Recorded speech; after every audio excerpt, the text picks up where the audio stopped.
What's up, my TV besties? Thanks for always tuning in, checking in with your girl. I'm your girl, Ash. If you are new here, welcome to Ash Recaps, where we recap, we talk about, just have some little talks about what's been going on in these weekly episodes of our favorite episodes, of course, of our favorite shows, technically. So, kick back, relax, enjoy. If you enjoy the video, definitely give this video a like. It really helps out. Definitely it helps out to get it pushed out to more people. So it's very pertinent that you hit that like button. And of course, I want you to join the family. So I definitely want you to go ahead and subscribe. As you see in the title, we're doing Marriage at First Sight. Technically, we are 3 days. No, technically, no, today is Tuesday, y'all. I'm so sorry. We're 1 day from actually decision day. But I did want to go ahead and, of course, I thought ain't gonna lie. I thought about maybe just coming back in, talking about what happened on decision day, but no, I was like, no, we gotta check in because y'all, I've never been so unsure about any of these about the couples, like, ever. And excuse my voice, my daughter came down with something, so I definitely think it's passing on, but we're gonna, pull on through. But y'all, I feel like ain't nobody gonna stay together on decision day. That's like how, like,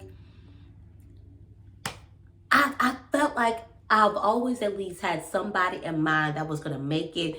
Now I'm really unsure about everybody. I'm unsure about everybody. So we know Lindy and Miguel have definitely like had like it's been rough for them, like from the ending for their relationship. They were in such a good place, such a high place. And really what I think is that as it really started to get a little bit closer to decision day, I really feel like Miguel really started to feel that pressure, started to feel, and really probably just started like to get in his head or whatever or whatnot. I honestly don't feel like what Lindy is asking for is a lot in which he feels like he's not able to give. And when she's just basically talk about where kind of like she needs someone like to rear her in or like just kind of like check her or whatever or whatnot. And I'm like, I would kind of like want that like in a mate too. Like if you see maybe I'm going too far or things are just like I've come at you wrong. I feel like it's crazy though because I feel like he's done it, but I guess I think the way he's thinking about it is he's thinking more into it than what it actually is. And that's what she was saying, like, this is not like something something like an everyday job, like a consistent thing. Just when you just see me, like, just maybe just get into my head. Or when you see that, my attitude has changed and, maybe you're not just deserving of that, boom, let's like check it at the door. At least that's how I get it. That's what I think I'm understanding that what she's asking for, and that. And, really all in all, I feel like they could be the couple that might be the only couple that does end up staying together. But I'm wondering, is Miguel going to let all that, take over? So really, I think this is really going to just be like some really quick final thoughts before, before tomorrow's episode of Decision Day. So, like I said with Lindy and Miguel, like I do feel like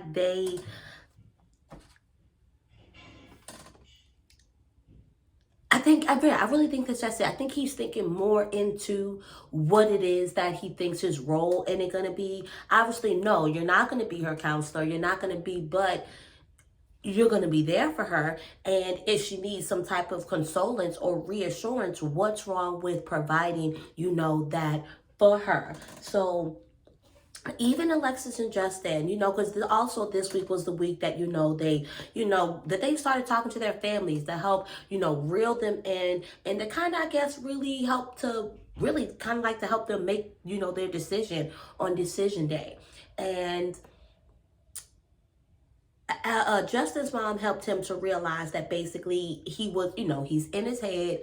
And as well, at the end of the day, he might not be that more, I don't want to say aggressive, but that more dominant person that Alexis is looking for. And that's where it's going to be like that compromise on the side of Alexis on if that's something that, she's adamant that she does not want to be dominant. She doesn't want to necessarily always be taking the lead because that's what she does in her, her work life. So he's kind of more on like, because mom was like, you need to be more freaky. Maybe you need to be more freaky. You not being freaky, like, which is like awkward. Like, no lie, really. If my dad was asking me, was I getting more freaky, it would definitely be awkward. So I can only imagine from mother and son, like maybe how awkward that situation was. But he's like, if once she, because basically like it was just like, okay, well, because once they sat down, it was like, well, what do we like need from each other? And it sounds like he needs, it's he needs to feel desired. And I think maybe that is what's stopping him from taking the lead. And as well, like, once if she helps to take that initiative, he'll want to, maybe take it that step further, or, take that lead that she's, looking for. It sounds like that there's still a disconnect, in the bedroom. They probably, the sex life still isn't really necessarily popping. He might feel some type of way as far as he might be second guessing, or maybe feel like she doesn't necessarily want him in that way. So that might be a little bit, of that hesitation. But I feel like Alexis is definitely on it might be too little too late. She's glad that, he was able to come to this realization about him being in his head. But for one, you got to give the boy credit. No, it's not going to happen overnight. But don't say, I think where she confused me and a little bit contradicts herself, and she's like, okay, well, boom, I'm all for giving him room. Now that he's realized this, I'm all for giving him room to, to fix it and to grow with it and to get through it, all at the same time, though she's still, quite indecisive. All in all, I don't know, y'all. I think she's going to say no on decision day. I think that's where I'm at. Justin, Alexis, I think I don't see it. At this point where I am, I don't see her saying yes on decision day. I'll be shocked if, she does end up giving, that man a yes. So, she's like, we might just be better off as friends. And I'm just like, but I think that again, just proving my point, but you are saying that you're going to give him the room, to fix these things that he's noticing, that he's now come to the realization to, like, yeah, like she's indecisive. She's indecisive. So I'm going to give her a little bit of grace and let her, live that or whatever or whatnot. I feel like she wants it. At the same time, deep down, I feel like she might be leading him on in a way, basically, and might be, I can't even necessarily put it into words right now, but I'm definitely not thinking that she's going to be a yes on decision day. Kristen and Mitch, I can say they are the ones that have came the longest. They've come the longest. And as much as Mitch is still like, I don't know, y'all. At the same time, I do kind of feel like that they're going to give yeses on decision day.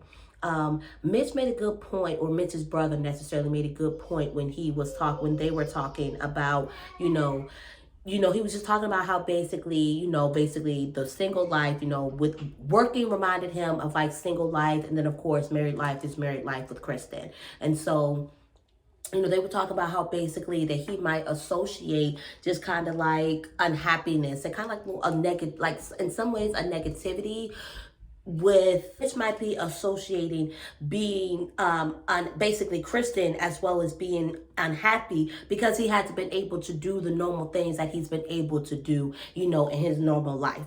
And I don't agree as well, even though Kristen's saying she understands, I don't think that necessarily Kristen really understands what he's saying, what he wants after decision day. Because he's saying, well, no, I don't want a break, or but as well, I need a break, but it's confusing. And she's like, I can't, I don't do well in the gray area, but at the same time, I do kind of feel like he's giving her, a gray area. I don't think he was very clear in what that necessarily would look like after decision day and, what that's going to be.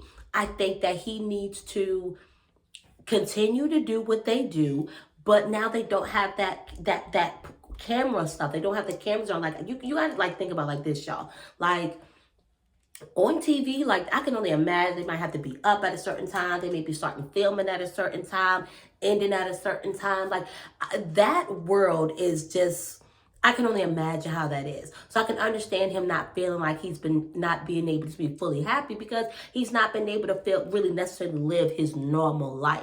So don't necessarily take a break. Why can't y'all just sit in and just see what it's like having a normal life without these cameras, without these expectations of having certain conversations or having meetups with the friends and, with the other couples and just stuff like that. But him saying that, he is, he couldn't see himself without her. He didn't want to lose her.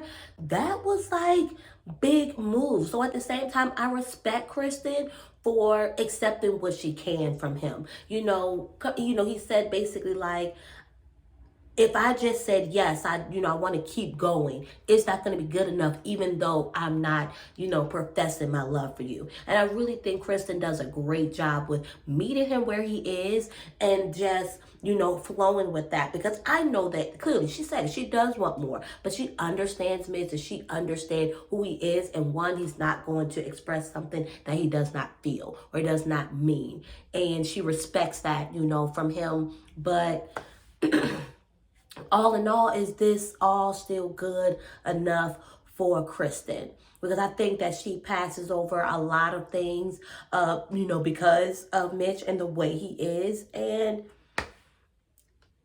that like maybe like dimming her light a little bit, or not even necessarily like dimming her light, but just,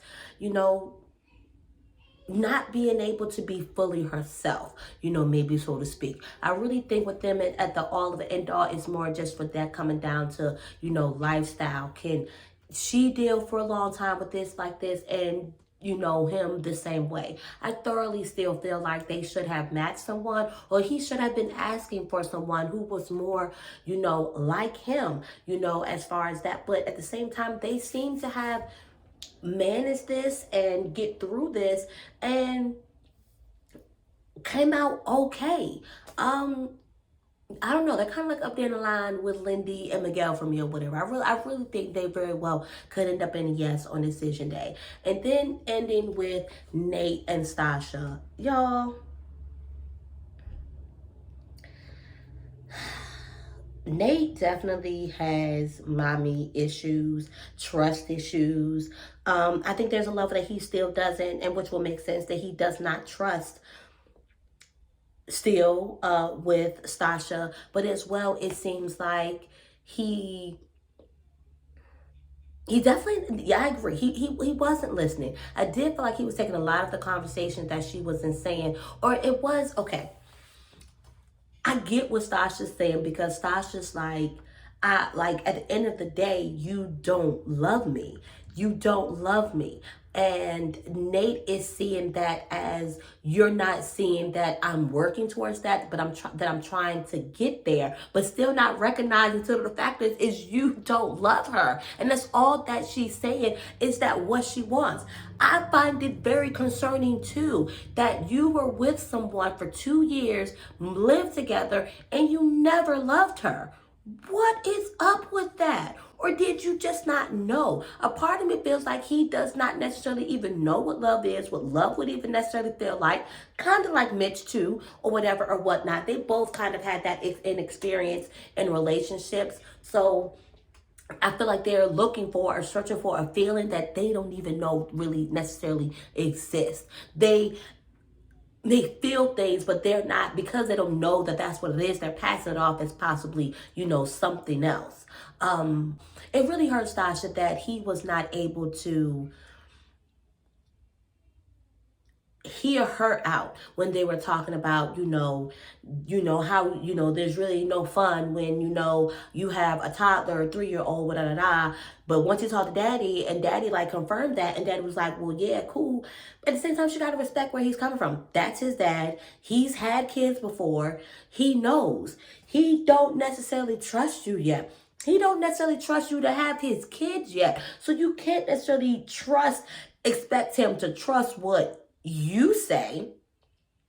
But for him to even like go as far as, like he went a little bit in that I don't know that I necessarily liked, about Nate. I did not like how it looked like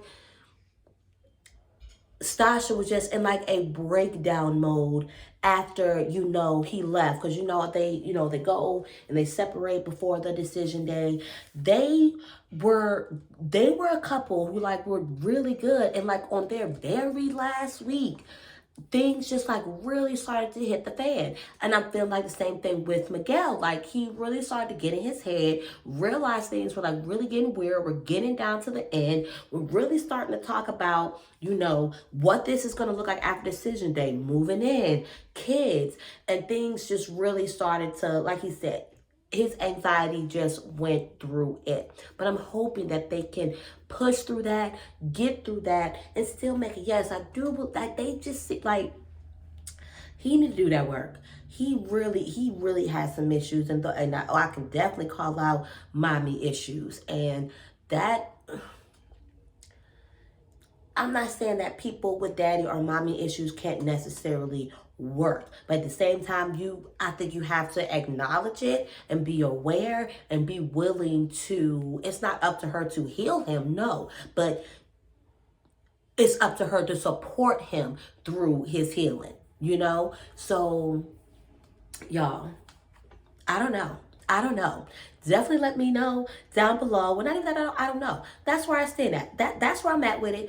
That's where I'm going to be with it. We're not going to carry this out all long, drawn, and, whatever. Everything just is what it is. Everything has already hit the fan. That's going to hit the fan. This is just my last predictions at this point before decision day come tomorrow.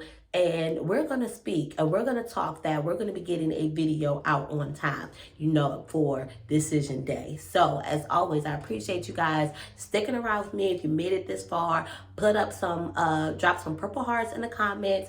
Definitely appreciate that. And yeah, I'll see y'all later.